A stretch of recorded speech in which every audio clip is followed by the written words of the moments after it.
Hey, Model 3 Highland owners, our caliper covers are great. It really improves the look of the back calipers because you see this normally, which is like a horseshoe and a brake pad. And it's very, very unattractive. But this sure makes it look good.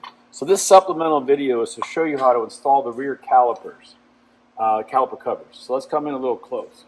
So after you slide this piece on the back, some customers are having a little bit of a problem with it installing easily. So now in order to put it on, you just got to hook the front bar around and make sure that fits nicely.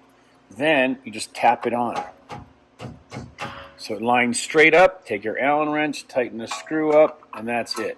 So it's easy on, easy off, no worries. It's just a little tight here where it fits on. So remember, push it on from the middle like this, slide it on, and tap it and tighten it all up with the Allen wrench. Hope you enjoy, and again, keeps all the dust off, and it just looks 1,000 times better. Thanks again for watching.